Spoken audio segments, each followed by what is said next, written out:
Good afternoon, Nova Nation. Happy Thursday, and welcome here inside of the WXVU studio for today's episode of Villanova Sports Talk. I'm David Szczepanski alongside Dylan Johnson, Dominic, Richetti. Glad to be back with you here on this Thursday. And boy, do we have plenty to get to today. We'll talk about Villanova men's basketball, the Wildcats with their win over DePaul. Wasn't a great-looking win, but a win is a win at this point. First win for the Cats since January 17th. We'll also talk about Villanova women's basketball, their win over Butler at Hinkle Fieldhouse last night. And then we'll end the show with some men's lacrosse talk with Mike Masseria, our lacrosse expert. Will come in to chat with us, so looking forward to that coming up here over the next hour. But as we always do, before I get to the poll questions, how are you guys doing today? I'm great. Dylan? I'm surviving on this nice icy Surviving. Thursday. Yes, always surviving. Always thriving, too. Well, when I got the phone call this morning from Nova Alerts, I thought it was a school off day, classes canceled. It was a 2-hour delay, so it didn't affect me. But we're here regardless on this dreary Thursday afternoon in the Mid-Atlantic. Of course, Super Bowl Sunday coming up on Sunday. Looking forward to that. Go Birds. All right, we'll get into that coming up here over the next hour. But let's start with our poll questions here. Our first poll question, on a scale of 1 to 5, how impressed were you with Villanova men's basketball's win against DePaul last night?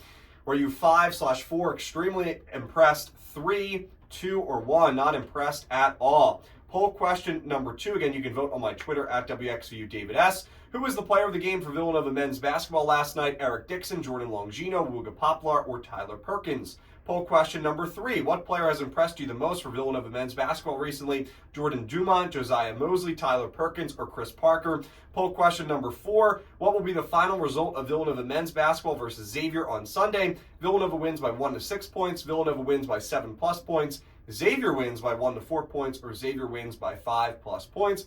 Poll question number 5. Who was the player of the game for Villanova women's basketball last night against the Butler Bulldogs? Brona Power Cassidy, Jasmine Basco, Maddie Weber, or other? Please reply. And the final poll question on this Thursday, will Villanova men's lacrosse defeat Penn State this weekend at Villanova Stadium? Yes or no? You can vote on my Twitter at WXVU David S. All right, let's get started right away with men's basketball here on this Thursday. Of course, Villanova defeating DePaul last night 59-49. I barely got through to the second half. Dylan, did you make it to the second half? Nope, I was asleep at halftime in my bed. If they lost, they lost, but it was a win. Dom, did you make it I did watch the game. 40 minutes? Yeah, I made it for 40 minutes. I was watching most of it at a local pub, but Wow. yeah, no free advertisements. But that was a terrible game. That was just like a pain to watch. I mean, the offense was bad. The defense looked like they played good, but DePaul's just so bad that like it's hard to play bad defense against DePaul. That was not a good game. But, Yeah, final score, Villanova 59, DePaul 49 when it was all said and done. This game really did not start off well at all for both teams. The offense was really sloppy, a lot of turnovers. Villanova had 15 turnovers at the end of the game, 9 turnovers in the first half. But yeah, I think what you said, Dom, was pretty well. I mean, Villanova's defense played, really well last night. I think it was also a combination of Villanova's defense playing well and DePaul just not hitting some of their wide open shots. Yeah. But this Blue Demon team is pretty bad, especially without Connor Enright and without some of their other role players. This is a team that you would think at the end of the season is really going to begin to slide even more than what they already have. They only have 2 conference wins this season, 11-13 overall, 2-11 in conference play. And it was the second time this season DePaul was held to under 50 points. They scored 49 points about a month ago or so. So Villanova did a good job there on that defensive front. DePaul shot 19% from behind the arc, 30% from the field in that game. Let's talk about Villanova's offense, though, quickly as well. I mean, Jordan Longino, 17 points for Villanova. He continues to play really well, and I guess that's where we'll kind of start the conversation. I know that we talked about Longino last week, but he's been kind of that number 2 player for Villanova. I mean, Wooga Poplar had an outstanding game against Creighton on Saturday with 24 points, but of course this DePaul game very recent last night. I mean, Longino, 17 points, played really well, not just on the offensive side of the basketball, but also had an insane block in this game against the Blue Demons. Yeah, I'm really happy to see Longino healthy, just to begin with. No matter how the team's playing and whatever's going to happen the rest of the season, it's nice to see Jordan Longino finally being able to play a full healthy season. Like he said, he's talked about it a lot. He's had a full healthy off season. This is the first time in his college career that he's been able to do that, and he started off slow to start non-conference play, but he's been really looking well in Big East play. I mean, had a career high 27, had 17 last night. He likes to play in the Midwest, it seems. Both Marquette and DePaul both having pretty good games. He's really holding the team together. I think he's arguably the most consistent player on the team right now in terms of offense. Wuga's had his strides, but has been off and on, and Eric Dixon's kind of been in a slump.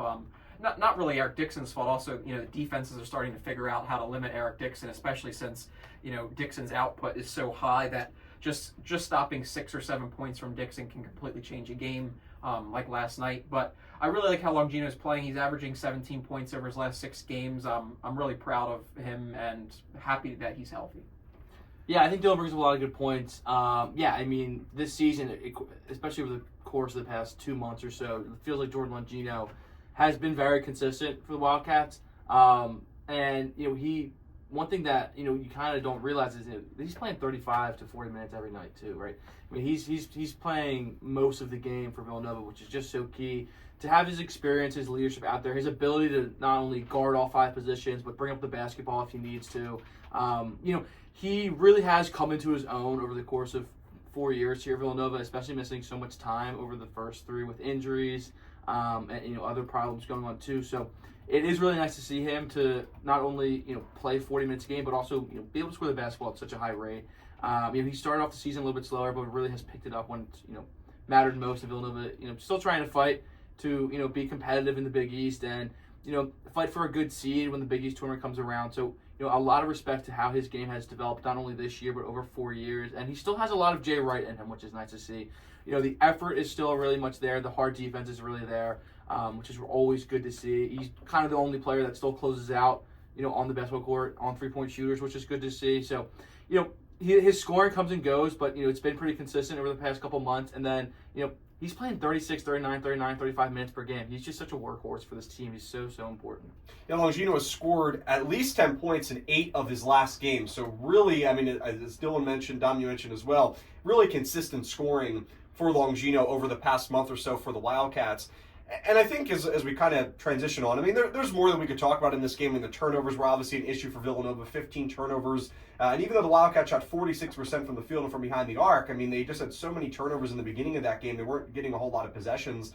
And DePaul did a decent job, especially at the end of this game. Villanova really struggled to score in the final 5 or 6 minutes or so of this second half. But, I mean, the game was pretty much over at that point. Villanova was up by 10.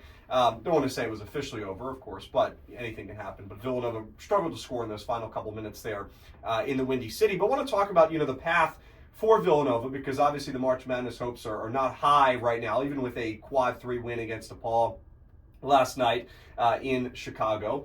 Villanova 0-5 in quad 1 games. That's, the same as of right now. That UConn game may get bumped up to a quad 1 depending on where you look and depending on how the Huskies finish their season. But really, I mean, for the Wildcats, they have a lot of chances still in front of them, right? You're still going to get to play some good teams. Xavier coming up, St. John's at home. But with Villanova already having 10 conference losses here in early February, we've talked about that a lot. To me, the only logical path for Villanova is the Big East tournament. I mean, unless they, run the table or, only lose 1 or 2 games of the remaining 8 that they have left on the schedule, which I really don't see that happening. And you even look at, how the Selection Sunday Committee really looked at a lot of the teams last year. I mean, Seton Hall had a really good resume. So did St. John's. They both missed the tournament. And it really, I mean, even though I thought it was pretty close, at the end of the day, they really weren't all that close to kind of making that bubble to get into the tournament, at least even getting to Dayton there in the, the first 4 in. So, this is obviously a concerning point. It was a win for the Wildcats. They just needed a way to scratch across a win, and hopefully this will build some momentum over the next month or so. But for me, I think this next month is about winning as many games as you possibly can, but really getting ready for the Big East tournament. And that's kind of been the same message that we've passed along the last couple of years. Going to have to win the Big East tournament or at least make a deep run and somehow get to the finals.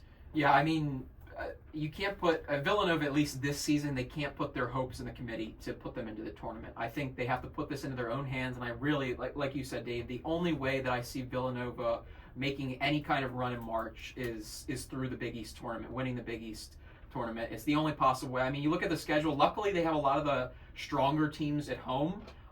Obviously, Villanova plays really well at home, it seems, except for, the Creighton game, they lose games. The games that they do lose at home are very small margins, but they do perform well at home and in the Wells Fargo Center. So they have St. John's at home. They have Marquette at home. The only team that I would say is in the top 4 top 5 is probably UConn, and that's on the road, and that's going to be a really hard game to win up in Connecticut.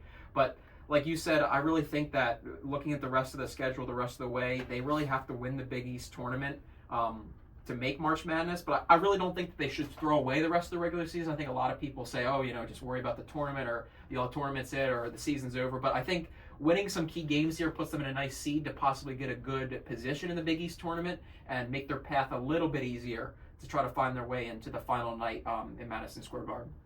Yeah, I agree. I think these games you definitely want to take very seriously, because these are the teams that you're going to have to beat when it comes to the Big East tournament. I mean, Villanova has St. John's, UConn, and Marquette, all the span of 9 days coming up, starting on February 12th. And then again against Providence, sandwiched right in the middle there. So those are 4 games that, even Providence is having, an off year, they're still really, really good. And Villanova kind of has a chance to, really jump Xavier. So this game coming up in 3 days against Xavier at the Finn is really, really important. Because it's a huge opportunity for them to jump in front of Xavier in the Big East standing. So I'm really excited for that game to happen on Sunday, on Super Bowl Sunday. So I'm excited to see how they play. Actually, I think that game's at Wells Fargo. So excited to see how they play there. And then they have to go play St. John's 3 days later, and then UConn and Marquette back-to-back. So they have a lot of tough games coming up, but it's similar to the way the Big East tournament is, right? You're playing a lot of games in a short amount of days. So, this isn't an ideal schedule for Villanova, but I think the hopes of, any sort of at-large bid are gone by now. So, preparing yourself by playing so many good teams in so short few, days coming up is, really, really good practice for what the Big East tournament's going to be like. So, it's a real opportunity for them to get ready for, New York, Madison Square Garden.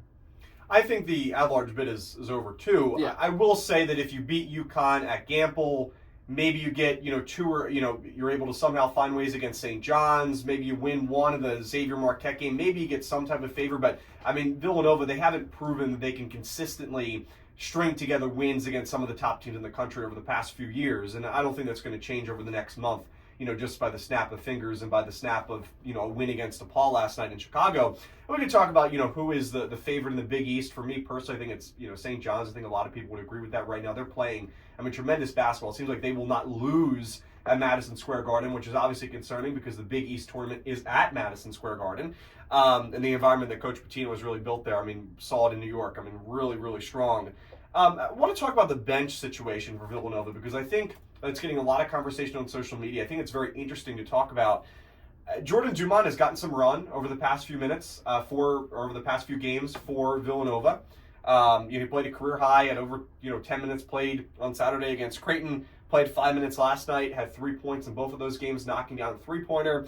Josiah Mosley, he did return last night, so that was good to see. Missed Saturday's game against the Blue Jays with an illness, so he was back in the game last night. Didn't score, was 0 for 1 from the field. Had a pretty easy layup, I thought, off the glass. Missed it, rolled off. Played 12 minutes. Had a rebound. Wasn't phenomenal last night for Villanova by any means. Tyler Perkins played 29 minutes. He had his best game in a long time for the Wildcats, right? Had 8 points, had 2 threes for the first time since midway of December when Villanova opened their conference schedule against Seton Hall. So it's been a long time for Tyler Perkins knocking down 2 threes in a game. But the reason why I bring this up is because, you do notice the one guy I didn't talk about last night, Chris Parker, has really seemed to have his minutes severely diminished.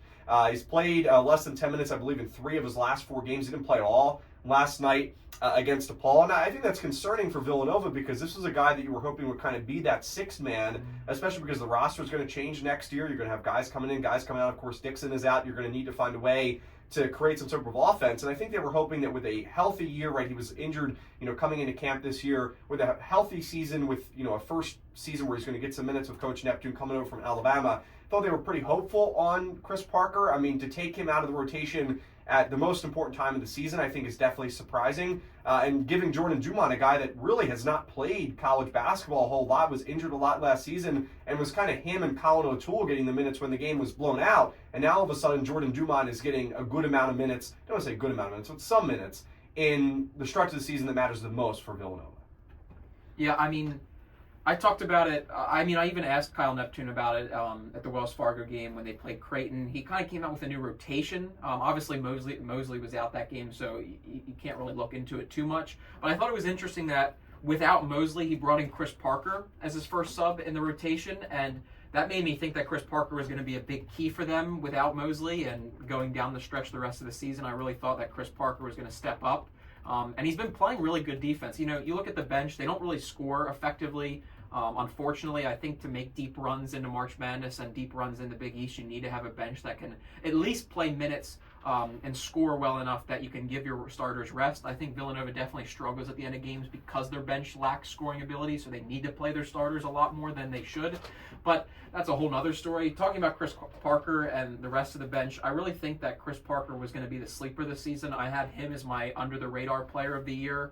He looked really good. You didn't get to see anything last year in college, but his high school stats looked good. I thought he was someone that teams didn't have a lot of tape on, so that they could use Chris Parker that way, and teams that don't have a lot of film on players, you can kind of get away with doing things before they start to figure it out. But yeah, I was surprised that Chris Parker didn't play last night at all. I thought he would at least got his normal couple minutes. He usually gets about eight minutes max, maybe 9. Sometimes he plays more depending on the game script, but it's just weird how this rotation's gone, and it's really just Jordan Dumont's been playing somewhat well. He has his normal 1-3 per game. He usually hits it and then he kind of moves on. But I don't know how to explain the rotation. It's interesting to me, and I think it's something that definitely Villanova struggles with, and it's a reason why they do struggle at the end of games.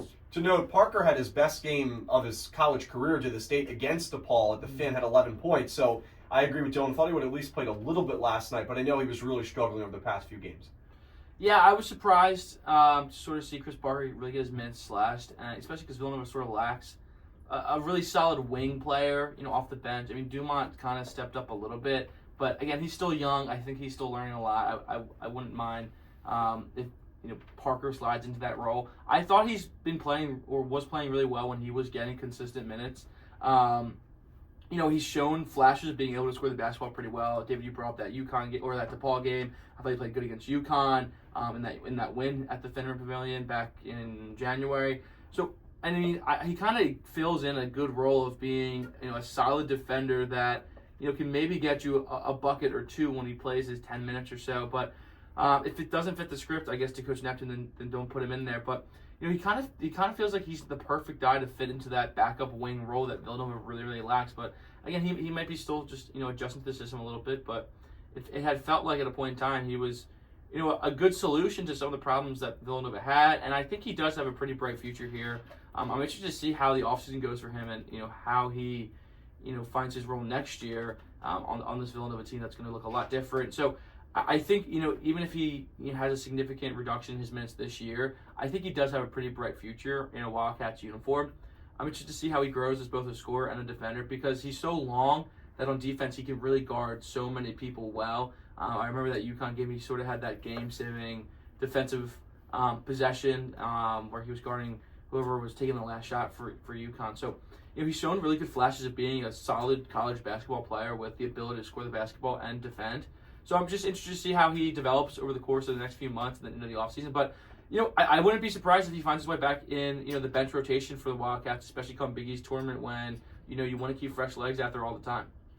Yeah, I think that's a good point, Dom. I do agree with what you said there. And, who knows what will happen after he has, a second full seat, right? Really a first true offseason with Villanova in the same program, assuming that he stays with the Wildcats. We'll see what happens there. But a quick note on Jordan Dumont. I think he's played well. Offensively ready. For Villanova, the way that their bench really struggles to score, any points on a player like Jordan Dumont is a big positive for the Wildcats. And he knocked down a 3. Coach Neptune, talked about it in the Wells Fargo Center press conference against Creighton. Seems pretty optimistic about his offensive abilities, at least in terms of being able to shoot the ball from behind the arc, which is a good thing for the Wildcats there. I thought he played well, specifically at the glass. I think he had 5 rebounds against Creighton. Did not have all that many last night against DePaul. Didn't play a whole lot. But, rebounds were there. My concern with Dumont, very similar to what I talked about last year with Lance Ware, and they're obviously two completely different players at completely different stages of their college career, but the defense, and this is something that you expected, I thought defensively against Creighton, he really struggled. And there were times that he was out there on the court, Coach McDermott, ran Ryan Kalkbrenner, you also saw Trout come at him, and Dumont really had no answers. Now, obviously, them playing DePaul last night, a much weaker team, especially a much weaker, center, much weaker, forwards that he has to defend against. But when you saw, Kalkbrenner, Isaac Trout, some of the other, multidimensional players for Creighton attack the basket, Dumont really didn't have an answer. So I think that's expected at this point in his career. He hasn't played a whole lot. But if Villanova intends to continue to use him in the rotation, especially as you get closer to the Big East tournament, I mean, the defense, which has already been a problem this year, is going to take another hit. Just because, I think that's what the Wildcats really like about Josiah Mosley. Maybe, Jordan Dumont provides a little bit more of offensive ability when you just look at, his ability to shoot the ball. But, I mean, I think, and, we've talked about it on the show a few times this year, Josiah Mosley's defense is really what gets him a lot of minutes. I mean, he's just a true freshman, but, I mean, his ability to block the basketball, his ability to read plays and just kind of know where to be his defense, I think is really what kind of gives him the upper hand there. As we transition to the Xavier game coming up on Sunday, Villanova played Xavier earlier this season in Ohio. Did not go well for the Cats. 69-63 loss for Villanova. And a game that they led by 8 points at halftime pretty comfortably, to be honest, too. They really struggled down the stretch. Had about a 4 or 5 point lead with about 3 minutes remaining, and it quickly diminished. But heading into this game, I mean, Ryan Conwell, I think, is going to get all the attention for the Musketeers, right? He scored 34 points against Villanova, had 6 threes in that game, in Ohio. I don't think Conwell is going to score 34 points again, at least I hope not. But you have to be ready for guys like Zach Fremantle, who did not have all that strong of a game against Villanova in that first matchup, to do something in this matchup at the Wells Fargo Center in South Philly on Sunday.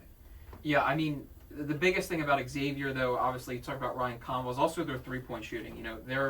They're a team that they're shooting 38% from three from behind the arc, and I think that's we've talked about it a lot on this show, and I think I've talked a lot about in my write-ups on Twitter. Their perimeter defense is just something Villanova struggles with, and when they face teams that have a good perimeter shooting team, it doesn't seem to mesh well with their defense. I mean, that's something they can try to figure out, but I think the biggest thing is just figuring out how to force teams that shoot the three ball a lot to try to drive into the paint and do something. I mean, just something to get it going. Obviously, I don't know what exactly that is, but Villanova's defense has stepped up. I'm happy what I'm seeing on defense. They're playing much better. They're playing much better. I mean, on a Ken Palm, they're ranked 130th. I know at one point. I think it's a 50-spot increase. They were I around think they were 180 at some a week ago. 2 weeks They've ago. really jumped in these last two games, and obviously Kyle Neptune really, I guess, digs into the whole idea of defense and rebounding, and you've seen it. I mean, they out-rebounded DePaul, and they've really stepped up a 50, like you said, 50 jump on Ken Palm ratings.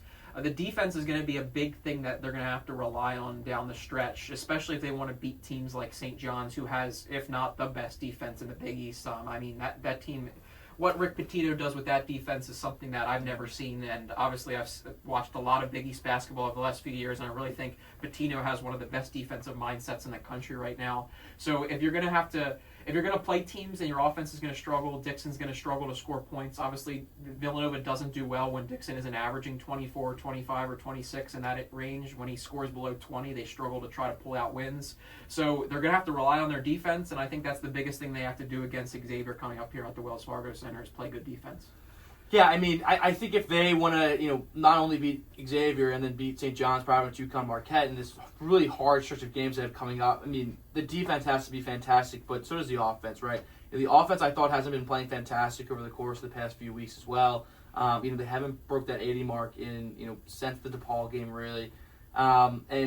This is a team that, when Eric Dixon plays well, they all play well offensively, it feels like, and, his struggles have really hurt, I think, the offense as a whole, just because when Eric Dixon's cold, the attention kind of goes off of him to everybody else, and you don't really want that as a team that's so heavy reliant on one player to score the basketball. But yes, I thought the defense had been playing a lot better as of recent. I thought the Marquette game wasn't great, but besides that one, the recent games they've looked a lot better, especially making adjustments going into the half and then coming out of the half. They looked a lot better. That game against DePaul last night, the defense looked really good. Again, a lot of that can be credited to how bad DePaul is as a basketball team. But again, 49 points. If you hold a team under 50 points, you're doing something right. So I think they have a lot to be happy about in that DePaul game. But yeah, I think this is a team that has struggled defensively at times. They've struggled offensively at times. I mean, they've struggled as a team at times. So if they can if that defense can sort of get close to the level the offense has been at times in the course of the next week or two. They could win some of these games, and they could look a lot more scary heading into the Big East tournament than they do right now. Sitting 13-10 and even 500 in the Big East. So I'm hoping that the defense continues to play pretty well, and that the offense and mainly Eric Dixon continues to find or can find his scoring role and get back to averaging 24, 25 points per game. We haven't talked a whole lot about Dixon in this episode at 14 points, but he is just 2 points away from tying John Pannone for 8th place in Villanova program scoring history. According to Ken Pom, Villanova is ranked 52nd in the country. Xavier is ranked 48th, so very close. Xavier with the 62nd best offense in terms of Ken Pom, and with the 48th best defense. A pretty balanced roster. We know that from the first time Villanova played Xavier on the road in Cincinnati. If there's one thing that I could stress for Villanova in this game, you have to win the rebounding battle. The Xavier team is not a good rebounding team. You allowed 28 rebounds to them last time. Villanova did win the rebounding battle by about 6. But I would like to see that number even be higher, especially offensive rebounds. Get yourself some second chance opportunities, because even though Xavier does have difficulty rebounding the basketball at times, their defense is pretty tough, right? They kept Villanova below 70 points, which has kind of become easy for somewhat teams to do recently. Their defense has struggled a little bit more in conference play. Xavier, as you would expect, than in non-conference play. They do a lot of things well, but I think rebounding is kind of that main focus to attack. And Dylan and Dom said you have to find a way to play good defense, because as of right now, it seems like if Villanova wants a chance to win these games, they have to play good defense. They're not going to win by out-shooting some of these best teams in the conference. So we'll take a break here on WXVU, here on Villanova Sports Talk. When we come back, we'll transition into Villanova women's basketball as we'll talk about their win against Butler, a close win, a nerve-wracking win, but the Wildcats were able to pull it off at Hinkle Fieldhouse. We'll talk about all that and much more coming up here on the other side of this break. You're listening to Villanova Sports Talk here on WXVU, the 89.1, The Roar.